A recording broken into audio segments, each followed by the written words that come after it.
Hello and thank you for watching. The topic of this video is procrastination.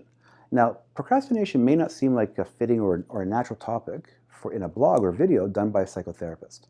And in fact, when I started my practicum in January of 2018, procrastination was not even on my radar as something that I would have to help people with. Fast forward to April of the same year, and I then began working with students in a college program where I used to also work part-time after graduation. So while I have helped people, and unfortunately, who have been the victims of abuse and really terrible traumas, I've also supported people with ADHD, autism spectrum disorder, borderline personality disorder, anxiety and depression. These are the usual suspects, if you want to call it that, in this career path. I quickly discovered that meeting deadlines due to procrastination was one of the key issues with which many of my clients struggled. The result of this, the result of the procrastination, which was handing in work late or not handing it in at all, was something that I did expect to treat, which was anxiety. It was just the cause of the anxiety that surprised me. In my blogs on anxiety on my webpage, I've discussed how it can impact students and young people, so I'm not going to go into a lot of detail here again.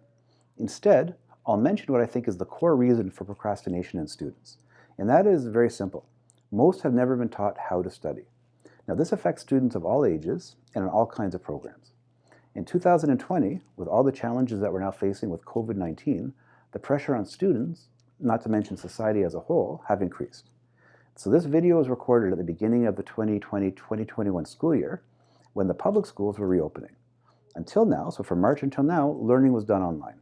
So not only did students have to figure out how to learn purely online, they also had to figure out on the fly how to do their work properly.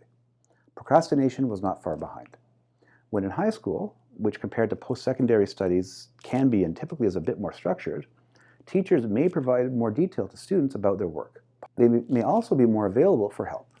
In younger grades, the work might be familiar enough to parents that they can help their child get their work done on time. Many post-secondary students study in different communities from where they grew up, and many even study in foreign countries.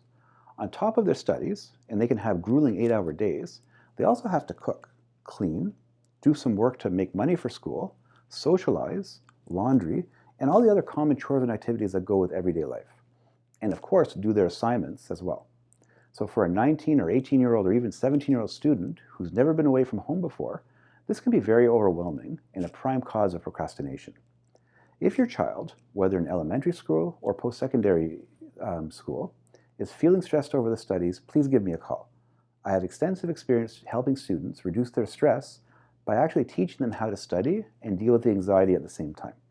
I'd be happy to have a phone call with you to see if I can be of help. My number is 416-613-1259, and you can email me at kevin@hhcw.ca. Thank you very much and have a good day.